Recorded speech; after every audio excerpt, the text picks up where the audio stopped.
waa maxay dhibaatada caafimaad ee siigaysashada? Caadaysiga siigada waxay keentaa dhowr dhibaato oo caafimaad darro ah. Waxa ugu muhiimsan daal iyo tabardari joogto ah, waliba khaas ahaan hadduu qofku joogteeyo, maadaama xilliga qofka uu sameynayo arrintan uu jirkiisa oo dhan wada kacsan yahay oo dheecaano iyo hormoono badan la soo daayo, kuwaasoo ay ka mid tahay in murqaha jirka dhan ay geejismaan, qanjirada sida kuwa dhididka oo wada shaqeeya, korontada iyo dhambaalada maskaxda oo aad u sareeya. Marka haddii xaaladan jirka uu la qabsado, waxay sameynaysaa habdhiska jirka noocyadiisa kala duwan. Lambar 2, xanuun dhabarka qaybtiisa hoose ah, kaasoo saameyn kara murqaha ricirada lafdhabarka iyo carjawda u dhaxaysa. Intaba tan mustaqbal ahaan waxaa dhici karta inay carqalad u keento galmada dabiiciga ah. Timaha oo yaraada ama daata. Joogtaynta caadaysiga siigada waxay khalkhal ama isbeddel ku samaysaa hormoonada jirka.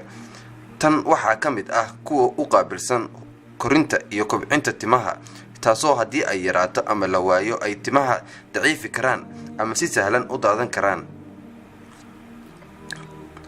Kacsi la'aan. Howlgabka kacsiga ee dhalinta, hamiyarida iyo kacsi la'aanta waa cillad ay keenaan waxyaabo badan. Siigaysigu wuxuu ka mid yahay waxyaabaha ugu horeeya oo arrinkan ay keento, khaas ahaan markuu qofku la qabsado siigaysiga. Biyo-bax degdeg ah. In qofka uu in muddo ah uusan celin karin biyihiisa xilliga galmada waxay noqon kartaa raad uu siigaysiga ku reebay, waana dhibaato aad ugu badan dhalinyarada guursatay awalna caadadan joogteen jiray. Aragga oo caad yeesha ama aragtida oo daciif noqota waa xaalad lagu arko dhalinyarada ku duqowday siigada oo muddada dheer soo sameynayay, mana ahan caadkii indhaha fuuli jiray ee la yaqaanay, ee waa nooc ka duwan. Bisqinleyda iyo xiniinyaha oo xanuun iyo casiraad laga dareemo maqor miskeedka iyo dabaqnaanta. Qofku uu ku walfi karaa oo dhib ayay hadhowdii ku noqonaysaa in uu iska gooyo caadadan, waxayna saameyn kartaa nolosha guurka iyo qoyska.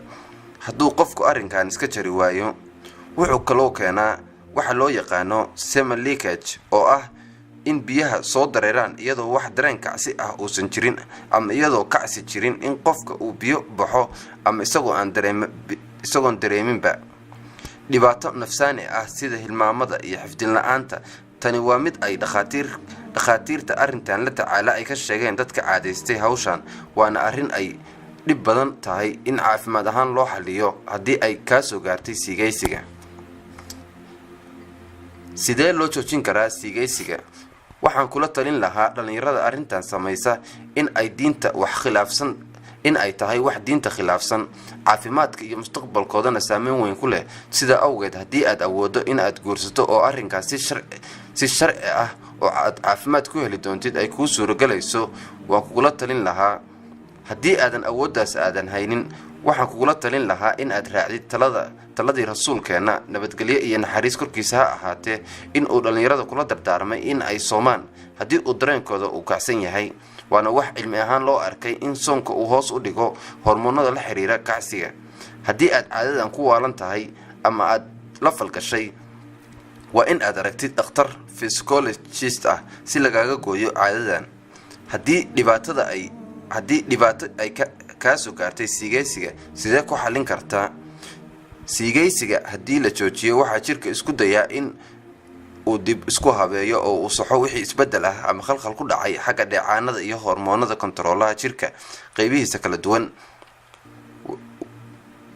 Way ku kala duwan tahay in qofka intuu caafimaadkiisa ku soo ceshan karo, waxayna ku xiran tahay muddada uu caadadan sameyn jiray.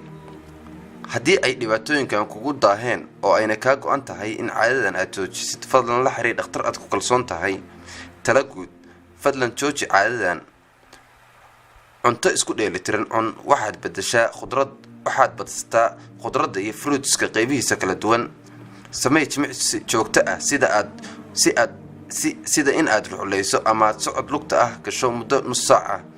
Iska jooji caadooyinka kale ee xunxun oo arrinkan kuu horseedi kara, sida daawashada filmaanta xunxun iyo isticmaalka maandooriyaha sida qaadka iyo wixii la midka ah.